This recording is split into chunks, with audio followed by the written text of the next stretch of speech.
ಹುಬ್ಬಳ್ಳಿಯ ಈದ್ಗಾ ಮೈದಾನದಲ್ಲಿ ಗಣೇಶೋತ್ಸವ ಆಚರಣೆಗೆ ಅವಕಾಶ ನೀಡುವಂತೆ ಶ್ರೀರಾಮಸೇನೆ ರಾಷ್ಟ್ರೀಯ ಅಧ್ಯಕ್ಷ ಪ್ರಮೋದ್ ಮುತಾಲಿಕ್ ಆಗ್ರಹಿಸಿದ್ದಾರೆ. ಸದ್ಯ 3 ದಿನಗಳ ಕಾಲ ಮಾತ್ರ ಗಣೇಶೋತ್ಸವ ಆಚರಣೆಗೆ ಅವಕಾಶ ನೀಡಲಾಗುತ್ತಿದೆ. ಆದರೆ ಈ ವರ್ಷ 11 ದಿನಗಳ ಕಾಲ ಗಣೇಶೋತ್ಸವ ಆಚರಿಸಲು ಅವಕಾಶ ನೀಡಬೇಕು ಎಂದು ಅವರು ಒತ್ತಾಯಿಸಿದ್ದಾರೆ. ಗಣೇಶೋತ್ಸವದಲ್ಲಿ ಡಿಜೆ ಬಳಸಲು ಕೂಡ ಅನುಮತಿ ನೀಡುವಂತೆ ಅವರು ಆಗ್ರಹಿಸಿದ್ದಾರೆ. ಹುಬ್ಬಳ್ಳಿಯ ಪ್ರಸಿದ್ಧ ಚೆನ್ನಮ್ಮ ಮೈದಾನದಲ್ಲಿ ಪ್ರತಿ ವರ್ಷದಂತೆ ಅಂದರೆ ಮೂರನೇ ವರ್ಷ ಈ ಬಾರಿ ಆ ಮೈದಾನದಲ್ಲಿ ಗಣೇಶನ ಪ್ರತಿಷ್ಠಾಪನೆ ಆಗುವಂಥದ್ದು ಅತ್ಯಂತ ಸಹರ್ಷವಾದ್ದು, ಆನಂದದ ಸಂಗತಿ. ಮತ್ತು ಈ ಬಾರಿ ಇನ್ನೊಬ್ಬರು ಯಾರೋ ಕೂಡ ಒಂದು ಅಪ್ಲಿಕೇಶನ್ ಕೊಟ್ಟಿದ್ದಾರೆ ಅಂತನ್ನುವಂಥದ್ದು ಸುದ್ದಿ ಇದೆ. ನಾನು ಹೇಳೋದು ಇದರಲ್ಲಿ 2, 3 ಹೀಗೆ ಕೊಡೋ ಅವಶ್ಯಕತೆ ಇಲ್ಲ.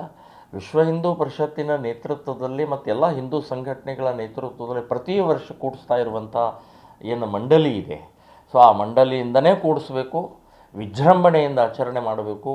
ಮತ್ತು ನಾನು ಹೇಳೋದು ಈ ಸಲದ ಮುನ್ಸಿಪಲ್ ಕಾರ್ಪೊರೇಷನ್ನವರು ಕಮಿಷನರ್ಗೆ ನಾನು ಹೇಳ್ತಾ ಇದ್ದೀನಿ, 3 ದಿನ ಅಲ್ಲ 11 ದಿನ ಅವಕಾಶ ಮಾಡಿಕೊಡಬೇಕು. ಅಲ್ಲಿ ಸಾರ್ವಜನಿಕ ಸಾಂಸ್ಕೃತಿಕ ಕಾರ್ಯಕ್ರಮಗಳು ಕೂಡ ಆಚರಣೆ ಆಗಬೇಕು ಅಂತನ್ನುವಂಥದ್ದು ನಮ್ಮೆಲ್ಲರ ಬೇಡಿಕೆ ಇದೆ.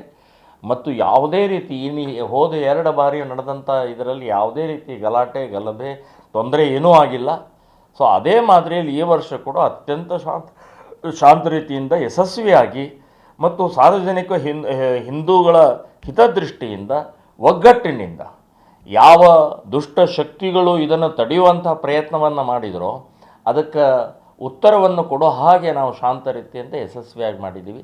ಈ ಬಾರಿ ಕೂಡ ಯಶಸ್ವಿಯಾಗಿ ಕಾರ್ಯಕ್ರಮ ಆಗತ್ತೆ, ನಾನೂ ಕೂಡ ಭಾಗವಹಿಸ್ತೀನಿ. ನೋಡಿ, ಡಿ ಜೆದು ಪ್ರತಿ ವರ್ಷ ಇದರ ಸಮಸ್ಯೆ, ಇದರ ಸಂಬಂಧಪಟ್ಟಾಗ ವಾದ ವಿವಾದ ಚರ್ಚೆ ಆಗ್ತಾ ಇದೆ. ಎಲ್ಲಿವರೆಗೆ ಸುಪ್ರೀಂ ಕೋರ್ಟಿನ ಆರ್ಡರ್ ಮೂಲಕ ಮಸೀದಿಯ ಮೈಕಿನ ಸಂಬಂಧಪಟ್ಟಾಗೆ ನಿಲ್ಲಿಸೋಲ್ವೋ ಅಲ್ಲಿವರೆಗೆ ಡಿ ಜೆಯ ನಿರಂತರ ಇದು ನಡೀತಾ ಇರುತ್ತೆ. ಸೊ ನಾವು ನಮಗೆ ಮಾತ್ರ ಹಿಂದೂಗಳ ದೇವಸ್ಥಾನದ ಹಿಂದೂಗಳ ಹಬ್ಬದಲ್ಲಿ ಮಾತ್ರ ಸುಪ್ರೀಂ ಕೋರ್ಟು ಡಿ ಜೆ ನೆನಪಾಗತ್ತೆ. ಇಸ್ಲಾಮಿನ ಕಾರ್ಯಕ್ರಮಗಳು, ಇಸ್ಲಾಮಿನ ಮಸೀದಿಯ ಮೇಲೆ ಆಗ್ತಾ ಇರುವಂಥ 5 ಬಾರಿ ನಮಾಜ್ ಆಗ್ತಾ ಇರುವಂಥ ಸುಪ್ರೀಂ ಕೋರ್ಟ್ ಹೇಳಿದ್ದನ್ನು ಪಾಲಿಸ್ತಾ ಇಲ್ಲ. ಅದನ್ನು ಅವರ ಹದ್ದುಬಸ್ನಲ್ಲಿ ತರದೇ ಇದ್ದರೆ ನಮ್ಮ ಹಬ್ಬಗಳಲ್ಲಿ ಹದ್ದುಬಸ್ತಿನಲ್ಲಿ ತರುವಂಥ ಪ್ರಕ್ರಿಯೆ ಸಾಧ್ಯ ಇಲ್ಲ. ನಾವು 10 ಗಂಟೆ ಅಲ್ಲ 12 ಗಂಟೆವರೆಗೂ ಕೂಡ ನಾವು ಇದನ್ನು ಹಬ್ಬದ ಆಚರಣೆಯನ್ನು ಮಾಡೋರು ಶಾಂತ ರೀತಿಯಿಂದ ಮಾಡ್ತೀವಿ.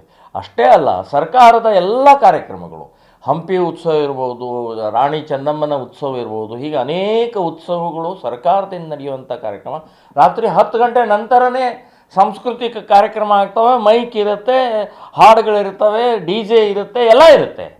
ಅವಾಗೇನೂ ಸಂಬಂಧ ಬರೋದು. ನಮ್ಮ ಹಿಂದೂ ಹಬ್ಬಗಳು ಮಾತ್ರ ಕಂಡೀಷನ್ ಹಾಕುವಂಥದ್ದು ಸರ್ಕಾರದ ನೀತಿ. ಇದು ಹಿಂದೂ ವಿರೋಧಿ ನೀತಿ ಅಂತನ್ನುವಂತ ಹೇಳ್ತೀನಿ. ನಾವು ಇದನ್ನು ಪಾಲಿಸೋಲ್ಲ. ನಿಮ್ಮ ತಾಕತ್ತಿದ್ರೆ ತಡೀರಿ ನೋಡೋಣ ಅಂತನ್ನುವಂಥದ್ದು ಈ ಸಂದರ್ಭದಲ್ಲಿ ನಾನು ಹೇಳ್ತೀನಿ. ಇದೀಗ ನಿಮ್ಮ ಅಂಗೈಯಲ್ಲಿದೆ ಮಯೂರ ಟಿವಿ ಡಿಜಿಟಲ್ ವಾಹಿನಿ. ಹೆಚ್ಚಿನ ವಿಶೇಷತೆಗಳಿಗಾಗಿ ಸಬ್ಸ್ಕ್ರೈಬ್ ಮಾಡಿ, ಶೇರ್, ಲೈಕ್, ಕಮೆಂಟ್ ಹಾಗೆ ಫಾಲೋ ಮಾಡೋದ್ರ ಮೂಲಕ ಪ್ರೀತಿ ಹಾಗೂ ಪ್ರೋತ್ಸಾಹ ನೀಡಿ.